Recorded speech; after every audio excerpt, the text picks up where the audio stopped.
Pretty solid gain of 7 yards that time as he scrambled, but now they face a 4th down.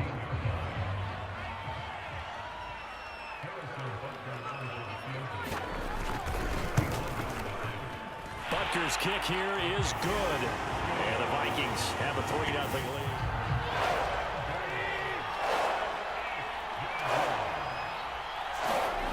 Tannehill now to throw. And that is caught. Touchdown, Miami. From 8 yards out. And the Dolphins have taken the lead. A lot of people might call this backyard football. Sometimes just understanding who you've got out wide and who you're going to throw it to. Give him an opportunity to go up and make a field position there. A nice attacking play that picked up a heck of a chunk of yardage. Young. Touchdown, Vikings.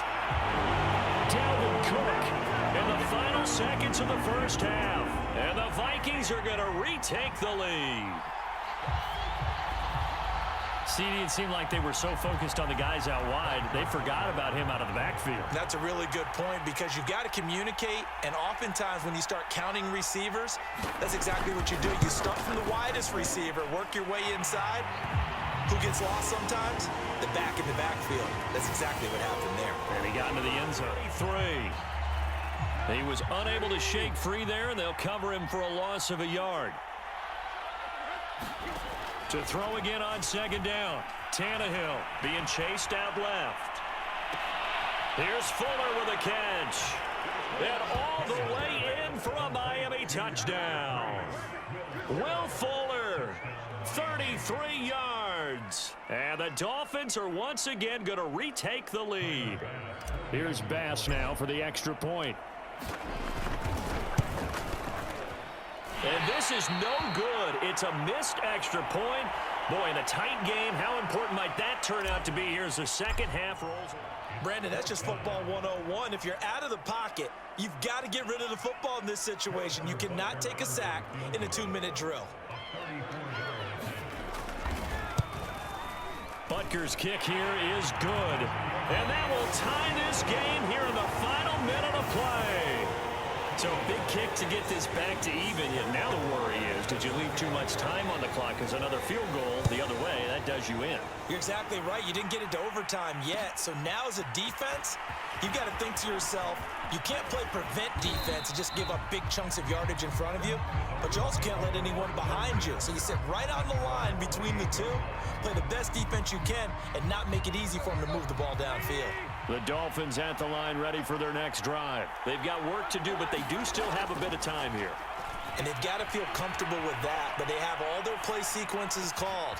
If they get out of bounds, that allows them to huddle and call another play, but if they don't, it's hurry up to the line of scrimmage and either spike it and stop the clock or continue to move it downfield in order to try and get in range and win this game. See if they can do just that. So how about that for a chain mover? They're all the way down inside the 40 now for 1st and 10. Dancing to his left.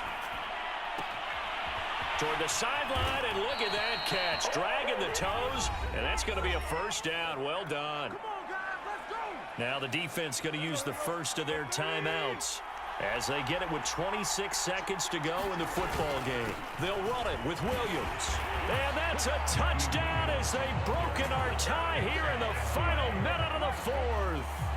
So it was the passing game that got him down here, but closer to the goal line, it's the running game that gets him home. Certainly appears that they lulled the defense into thinking that the passing game was going to be it the entire drive.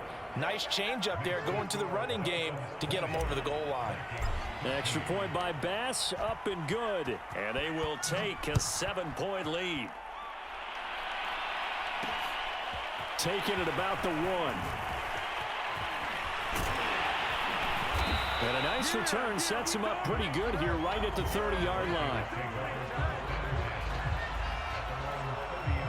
The Minnesota offense about ready to get this next drive underway. Critical condition here, obviously. Got to hope to get something quick right and then maybe take that shot deep. And once they do take the big shot, you've got to worry on defense. Of course, no one getting behind the defense and make it an easy throw.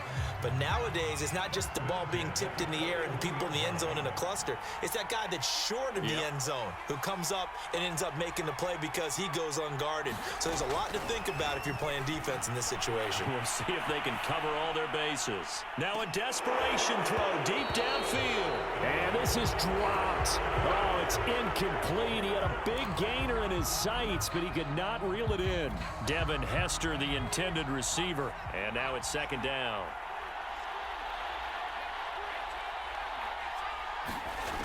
Now Young. Flush to his right. He's going to let it fly. Got a man. It's caught inside the 10. And he's into the end zone. Unbelievable. A defensive collapse on the final play. And Charles, they can tie it with a PAT. I cannot believe that.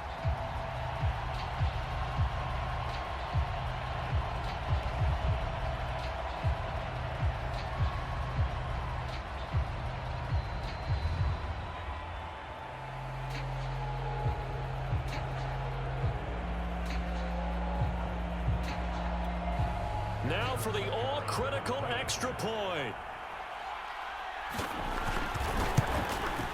And he's got it. No problems there. The extra point up and good, and we are headed to overtime. It's a little teaching moment here. Overtime rules. Remind us how this goes, partner. Okay, so in the past, we had sudden death. First team to score wins, but no longer. Now, if the team receives the ball, scores a touchdown, they win the game. If they kick a field goal, though, or don't score, the other team gets a possession. And after both teams get a possession, then we're into sudden death. First team to score wins the game.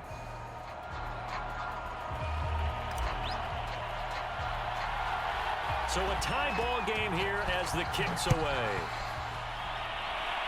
A break there for this offense as they will get a chance to start at the 40-yard line. And that drives coaches insane, doesn't it? When they see that happen, it just doesn't feel right, does it? Plus, you're giving up yardage.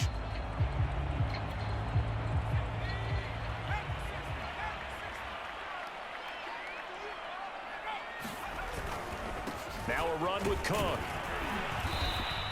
59 yards rushing for him now as he is just trying to will his guys to an overtime victory. Second down, they go right back to Cook. And he'll get it down to the 47 here. A gain of 5, good enough for the first down. They go with the ground game, pick up the first, now in plus territory. And that changes the whole mentality of a play caller, doesn't it? Once they cross the 50, they feel like they're in the strike zone, all right? You don't have to be in the red zone to take those big shots downfield or go after the end zone. Right now, that might be available to him. And now this first drive in OT continues.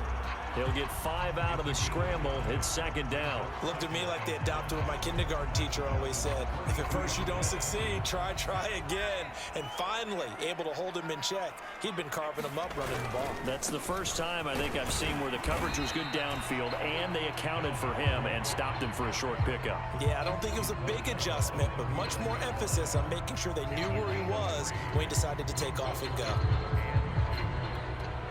Hoping to keep this OT drive alive. Now they face a 3rd and 2. Again, it's Cook. And he will be very close to a first down, but I see the closed fist of the referee, and that means 4th down.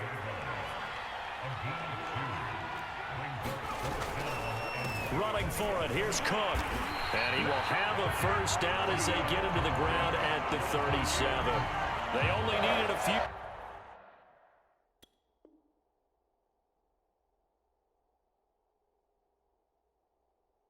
And they didn't get much more than that, but by about the width of a shoelace, they convert on 4th down. Now the first throw in overtime for Young. Forced out to his left. And that one drops down, incomplete. Good coverage there, forced the ball free, and it's second down. Devin Hester, the intended receiver, but it's going to be second down.